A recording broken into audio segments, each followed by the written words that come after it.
പിതാവിൻ്റെയും പുത്രൻ്റെയും പരിശുദ്ധാത്മാവിൻ്റെയും നാമത്തിൽ ആമേൻ. പ്രിയപ്പെട്ടവർ, ഇന്ന് 28-ാം തീയതി വെള്ളിയാഴ്ച നമുക്ക് പ്രാർത്ഥിക്കാം. അമ്മേ പരിശുദ്ധ അമ്മേ, അമ്മേ പരിശുദ്ധമ്മേ, ദൈവമാതാവേ, ദൈവമാതാവേ, കൃപാസനത്തിലൂടെ ഞങ്ങൾക്കും ഞങ്ങളുടെ ദേശത്തിനും അമ്മ മധ്യസ്ഥം തേടി തന്ന എല്ലാ അനുഗ്രഹങ്ങൾക്കും കൃപകൾക്കും ഞങ്ങളിപ്പോൾ ഹൃദയം നിറഞ്ഞ നന്ദി പറയുന്നു. അമ്മേ പരിശുദ്ധമേ, ദൈവമാതാവേ, 2004 ഡിസംബർ 7-ാം തീയതി ഉച്ചകഴിഞ്ഞ് 2:30 കൃപാസനത്തിൽ സംഭവിച്ച അമ്മയുടെ പ്രത്യക്ഷപ്പെടലിനെ കുറിച്ച് തിരുസഭയ്ക്ക് സമർപ്പിച്ചിരിക്കുന്ന പഠനരേഖകളുടെ സഭാത്മകമായ പഠനങ്ങൾ ആരംഭിക്കുവാൻ ഞങ്ങൾ പ്രാർത്ഥിക്കുന്നു. അമ്മേ പരിശുദ്ധമ്മേ, ഭൂസ്വർലോകങ്ങളുടെ രാജ്ഞിയായ അങ്ങേയ്ക്ക് ഭൗമ സംരക്ഷണത്തിനായി പ്രപഞ്ച പ്രകൃതിയെ തന്നെ തിരുസഭ പ്രതിഷ്ഠിക്കുവാൻ ഈ പ്രത്യക്ഷീകരണം വഴി ഇടയാക്കണമേ. പരിശുദ്ധമ്മേ, ജപമാല മാതാവേ, സകല കൃപാസന പ്രാർത്ഥനകളോടും ചേർത്ത് ഞങ്ങളിപ്പോൾ പ്രാർത്ഥിക്കുന്ന ഈ കുടുംബത്തിന്റെ പ്രത്യേക നിയോഗം. മക്കളെ,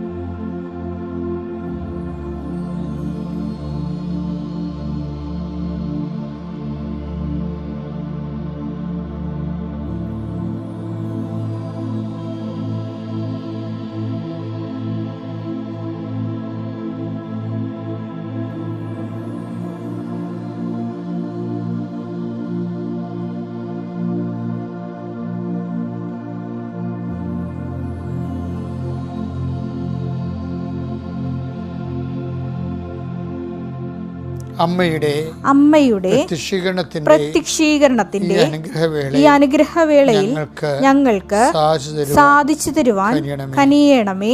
ആമേൻ. വിശ്വാസ പ്രമാണം. സർവശക്തനായ പിതാവും ആകാശത്തിന്റെയും ഭൂമിയുടെയും സൃഷ്ടാവുമായ ദൈവത്തിൽ ഞാൻ വിശ്വസിക്കുന്നു. അവിടുത്തെ ഏകപുത്രനും ഞങ്ങളുടെ കർത്താവുമായ ഈശോമിശിഹായിലും ഞാൻ വിശ്വസിക്കുന്നു. ഈ പുത്രൻ പരിശുദ്ധാത്മാവിനാൽ ഗർഭസ്ഥനായി കന്യകാമറിയത്തിൽ നിന്ന് പിറന്ന് പൊന്തിയോസ് പീലാത്തോസിന്റെ കാലത്ത് പീഡകൾ സഹിച്ച് കുരിശിൽ തറയ്ക്കപ്പെട്ട് മരിച്ച് അടക്കപ്പെട്ട് പാതാളങ്ങളിൽ ഇറങ്ങി മരിച്ചവരുടെ ഇടയിൽ നിന്ന് 3-ാം നാൾ ഉയർത്ത് സ്വർഗത്തിലേക്ക് എഴുന്നള്ളി സർവശക്തിയുള്ള പിതാവായ ദൈവത്തിന്റെ വലതുഭാഗത്തിരിക്കുന്നു. അവിടെ നിന്ന് ജീവിക്കുന്നവരെയും മരിച്ചവരെയും വിധിക്കുവാൻ വരുമെന്നും ഞാൻ വിശ്വസിക്കുന്നു. പരിശുദ്ധാത്മാവിലും ഞാൻ വിശ്വസിക്കുന്നു. വിശുദ്ധ കത്തോലിക്കാ സഭയിലും പുണ്യവാന്മാരുടെ ഐക്യത്തിലും പാപങ്ങളുടെ മോചനത്തിലും ശരീരത്തിന്റെ ഉയർപ്പിലും നിത്യമായ ജീവിതത്തിലും ഞാൻ വിശ്വസിക്കുന്നു. ആമേൻ. സ്വർഗ്ഗസ്ഥനായ ഞങ്ങളുടെ പിതാവേ, അങ്ങയുടെ നാമം പൂജിതമാകണമേ. അങ്ങയുടെ രാജ്യം വരണമേ. അങ്ങയുടെ തിരുമനസ് സ്വർഗത്തിലെ പോലെ ഭൂമിയിലും ആകണമേ. അന്നു വേണ്ടുന്ന ആഹാരം ഇന്ന് ഞങ്ങൾക്ക് തരണമേ. ഞങ്ങളോട് തെറ്റ് ചെയ്യുന്നവരോട് ഞങ്ങൾ ക്ഷമിക്കുന്നത് പോലെ ഞങ്ങളുടെ തെറ്റുകൾ ഞങ്ങളോടും ക്ഷമിക്കണമേ. ഞങ്ങളെ പ്രലോഭനത്തിൽ ഉൾപ്പെടുത്തരുതേ, തിന്മയിൽ ഞങ്ങൾ രക്ഷിക്കണമേ. ആമേൻ. നന്മ നിറഞ്ഞ മറിയമേ, സ്വസ്തി. കർത്താവ് അങ്ങയുടെ കൂടെ സ്ത്രീകളിൽ അങ്ങ് അനുഗ്രഹിക്കപ്പെട്ടവളാകുന്നു. അങ്ങയുടെ ഉദരത്തിൻ ഫലമായി ഈശോ അനുഗ്രഹിക്കപ്പെട്ടവനാകുന്നു. പരിശുദ്ധ മറിയമേ, തമ്പുരാന്റെ അമ്മേ, പാപികളായ ഞങ്ങൾക്ക് വേണ്ടി ഇപ്പോഴും ഞങ്ങളുടെ മരണസമയത്തും തമ്പുരാനോട് അപേക്ഷിക്കണമേ. ആമേൻ. നമ്മൾ ഇന്നത്തെ പ്രാർത്ഥനയ്ക്ക് വരികയാണ്. കർത്താവേ, ഇന്നത്തെ ദിവസം അന്നു വേണ്ട ആഹാരം പോലെ ഈ പ്രാർത്ഥനയെ ആശ്രയിക്കുന്ന ഞങ്ങളുടെ മക്കളെ നീ ആശീർവദിക്കണമെന്ന് പ്രാർത്ഥിക്കുന്നു. എൻ്റെ കർത്താവിൻ്റെ ഉന്നതമായ നാമത്തിൽ, സഭയുടെ അധികാരത്തിൽ, കുരിശിൻ്റെ അടയാളത്തിൽ ആശീർവദിക്കുന്നു. നിൻ്റെ ജോലി, നിൻ്റെ സാമ്പത്തികമായ തകർച്ചകൾ, നിന്റെ വരുമാന മാർഗങ്ങളുണ്ടാകുന്ന പിഴവുകൾ, തടസ്സങ്ങൾ യേശുക്രിസ്തു നാമം നീങ്ങിപ്പോട്ടെന്ന് കൽപ്പിക്കുന്നു. കർത്താവെ, ഓരോ ഉദ്യമത്തിനായി ഓരോ സംരംഭങ്ങൾ ചെയ്യുന്നവരുണ്ട്, ഓരോ ഉദ്യമത്തിനായി പോകുന്നവരുണ്ട്. അവിടെ യാത്രകളെ കർത്താവ് ശുഭമാക്കട്ടെ എന്ന് പ്രാർത്ഥിക്കുന്നു. വീണ്ടും കർത്താവ് പരീക്ഷ പെൺകുഞ്ഞുങ്ങളെ ഏൽപ്പിക്കുന്നു. യോഗ്യതാ പരീക്ഷകൾ, മത്സര പരീക്ഷകൾ, അതുപോലെ തന്നെ ഉള്ള ഓരോ തരത്തിലുള്ള ഇൻ്റർവ്യൂകൾ, ടെസ്റ്റുകൾ, അതെല്ലാം ചെയ്യുന്നവരെ ഈശോനാമത്തിൽ ഇന്നത്തെ ദിവസം ആശീർവദിക്കുന്നു. കർത്താവ് റിസൾട്ട് പ്രതീക്ഷിക്കുന്നവരെ, എന്തിൻ്റെയും ആകാം, പരീക്ഷയുടേതാകാം, തങ്ങൾ ചെയ്ത അധ്വാനത്തിൻ്റെതാകാം, തങ്ങൾ വെച്ച അപേക്ഷയുടേതാകാം, ഫലങ്ങൾ പ്രതീക്ഷിക്കുന്ന എല്ലാവരെയും കർത്താവിൻ്റെ നാമത്തിൽ ഞാൻ ആശീർവദിക്കുന്നു. കർത്താവ് കർഷകരെ ഞാൻ ആശീർവദിക്കുന്നു. കർഷകരും ജലം കൊണ്ട് ഗുണമുള്ളവരുണ്ട്, ജലം കൊണ്ട് ദോഷമുള്ളവരുണ്ട്. ഒഴുക്കും മഴയും കൊണ്ട് ഗുണമുള്ളവരുണ്ട്, ദോഷമുള്ളവരുണ്ട്. അതെന്ത് തന്നെയായാലും ദോഷങ്ങൾ പരിഹരിക്കപ്പെടാൻ വേണ്ടി കർത്താവിൻ്റെ നാമത്തിൽ പ്രാർത്ഥിക്കുന്നു. കർത്താവ് ഓരോരോ പദ്ധതികൾ വിഭാവനം ചെയ്യുന്നവരുണ്ട്. അതനുസരിച്ചിട്ട് അതിൻ്റെ ഗുണവും ദോഷവും അറിഞ്ഞിട്ട് വേണം അടുത്ത് ചെയ്യാൻ. ഗുണമായാലും ദോഷവും അറിഞ്ഞാൽ മതിയായിരുന്നു എന്ന് ചിന്തിക്കുന്നവരുണ്ട്. അവരുടെ ചിന്തകൾക്ക് കൃത്യമായ മറുപടി കിട്ടിക്കൊണ്ട് അവർക്ക് ഗുണമെങ്കിൽ പ്രൊസീഡ് ചെയ്യാനും ദോഷമെങ്കിൽ സ്റ്റോപ്പ് ചെയ്യാനും അവരെ ആശീർവദിക്കണമെന്ന് പ്രാർത്ഥിക്കുന്നു. കർത്താവെ, ഓരോരോ തൊഴിൽപരമായ കാര്യങ്ങൾക്ക് വേണ്ടിയും ഏജൻസിക്ക് വേണ്ടിയൊക്കെ ഓരോ കെട്ടിടങ്ങൾ ഉണ്ടാകാനും കെട്ടിടങ്ങൾ വാടക കിട്ടാനൊക്കെ ആഗ്രഹിക്കുന്നവരുണ്ട്. അവർക്കത് കിട്ടാൻ ഇടയാക്കണം പ്രാർത്ഥിക്കുന്നു. കർത്താവ് ഓരോരോ 5 സെൻറ്റ് സ്ഥലം ഉണ്ടായിരുന്നെങ്കിൽ 3 സെൻറ്റ് സ്ഥലം ഉണ്ടായിരുന്നെങ്കിൽ നമുക്കിത് ചെയ്യാമായിരുന്നു, തുടങ്ങാൻ കഴിയും, ആരെങ്കിലും പാട്ടത്തിനെങ്കിലും തന്നാൽ മതിയായിരുന്നു എന്നൊക്കെ ചിന്തിച്ച് പാവപ്പെട്ടവർ നടക്കുന്നുണ്ട്. ഈശോയെ, അവരുടെ സംഭവങ്ങൾ നീ ആശീർവദിക്കണമെന്ന് പ്രാർത്ഥിക്കുന്നു. എൻ്റെ കർത്താവ്, പാട്ടം നടത്തിയിട്ടും തോറ്റുപോയവരുണ്ട്, കൃഷി ചെയ്ത് തോറ്റുപോയവരുണ്ട്, നഷ്ടം വന്നു പോയവരുണ്ട്. ഈശോയെ, അവർക്ക് ഒഴിയാനും പറ്റുന്നില്ല, പാട്ടം കൊടുക്കാനും പറ്റുന്നില്ല, അവരാകപ്പാട്ട് നാട്ടിൽ നിൽക്കാൻ പോലും പറ്റാതെ തലപ്പെരുപ്പത്തോടെ വേദന കൊണ്ട് വിഷമിക്കുന്നവരുണ്ട്. അവരെ എൻ്റെ ഈ 39 കൊല്ലത്തെ കൃപാനയുടെ ശക്തിയാൽ ഞാൻ അവരെ ആശീർവദിക്കുന്നു. അവരിന്ന് വിടുവിക്കണം കർത്താവെ. ഇന്ന് സന്ധ്യക്കുള്ളിൽ അവരുടെ വിഷയത്തിൽ തീരുമാനമുണ്ടായി അവരെ സമാധാനത്തിൻ്റെ ഭക്ഷണം കഴിച്ചിട്ട് പോയി കിടന്ന് സന്തോഷത്തോടെ ഉറങ്ങാൻ ഇടാക്കണം. ഈശോയെ, കണ്ണീരോടെ പ്രാർത്ഥിക്കുന്നു. എൻ്റെ കർത്താവ് ഉന്നതമായ നാമത്തിൽ മക്കളില്ലാത്തവർക്ക് വേണ്ടി പ്രാർത്ഥിക്കുന്നു, ഗർഭിണികൾക്ക് വേണ്ടി പ്രാർത്ഥിക്കുന്നു. ഞാൻ പ്രാർത്ഥിക്കുമ്പോൾ ആരെല്ലാമാണോ ഗർഭസ്ഥമായ വയറിൽ കൈവച്ച് പ്രാർത്ഥിക്കുന്നത് അവരെല്ലാം ആശീർവദിക്കാൻ പ്രാർത്ഥിക്കുന്നു. കർത്താവ്, ഗർഭസ്ഥമായ കുഞ്ഞിനെ അനക്കമില്ലാത്തതിൻ്റെ പേരിൽ ആദ്യ പിടിക്കുന്ന അമ്മയെക്കുറിച്ച് പ്രാർത്ഥിക്കുന്നു. കർത്താവെ, ആശുപത്രിയിലൊക്കെ അഡ്മിറ്റ് ചെയ്തിരിക്കുന്ന രോഗികളും ഓപ്പറേഷൻ കാത്തിരിക്കുന്നവരും ഓപ്പറേഷൻ നടക്കാൻ പോകുന്നവരും ഓപ്പറേഷൻ വേണ്ടി വരുമെന്ന് പറഞ്ഞിരിക്കുന്ന ആൾക്കാർ കർത്താവെ വേണ്ടെന്ന് ഡോക്ടർ പറയാൻ ഇടയാക്കണം പ്രാർത്ഥിക്കുന്നു.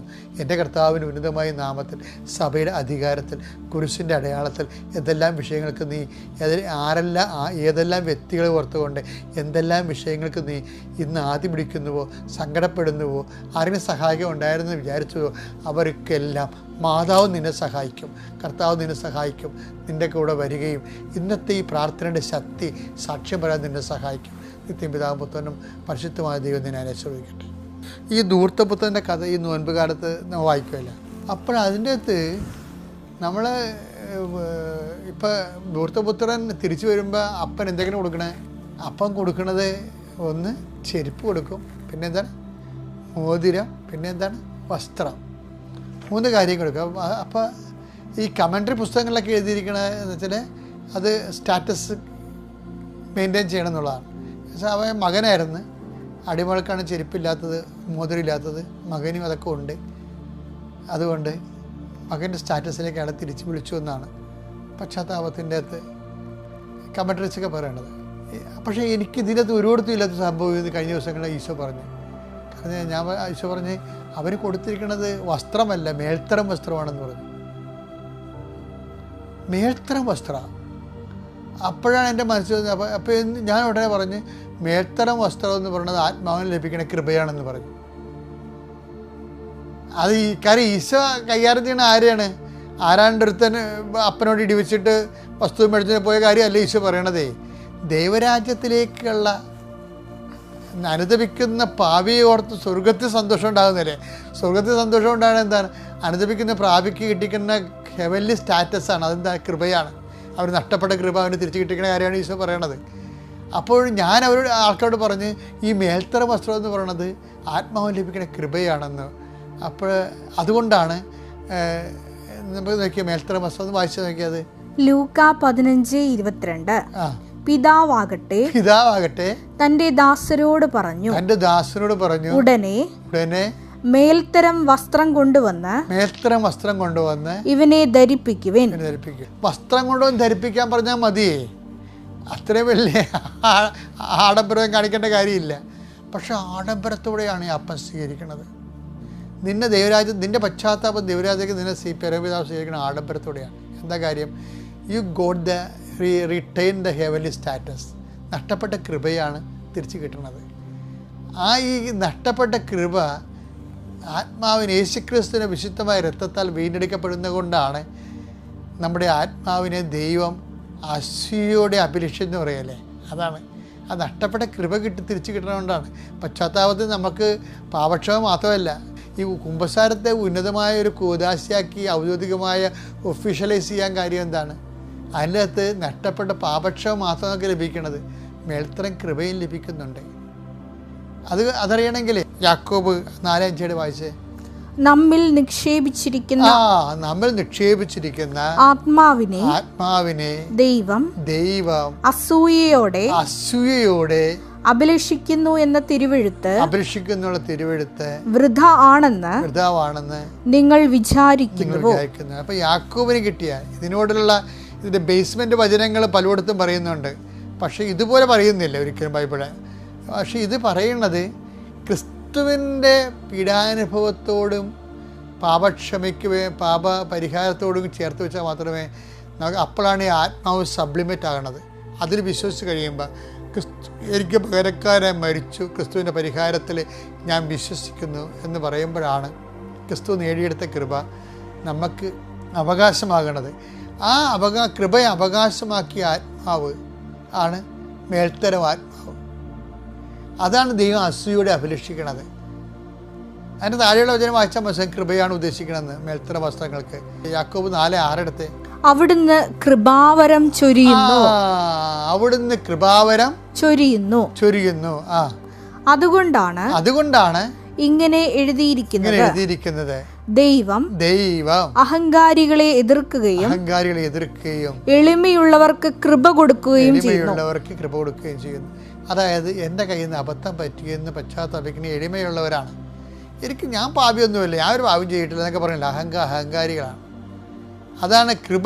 അഹങ്കാരികൾക്കുള്ള കുഴപ്പം എന്ന് പറഞ്ഞാൽ കൃപ ലഭിക്കത്തില്ല. കാര്യം എന്താ? കൃപ എളിമപ്പെട്ടവൻ ക്രൂശിക്കപ്പെട്ടിട്ട് അവൻ്റെ പാപത്തിന് പരിഹാരം ചെയ്ത് അപ്പൻ്റെ മനസ്സിനെ തണുപ്പിച്ച സുഖത്തിൻ്റെ നീതിബോധത്തിൽ നിന്ന് വരുന്ന ആണ് ദൈവത്തിൻ്റെ കൃപയെന്ന് പറയുന്നത്. ഈ കൃപാവസ്ത്രം കൊണ്ടാണ്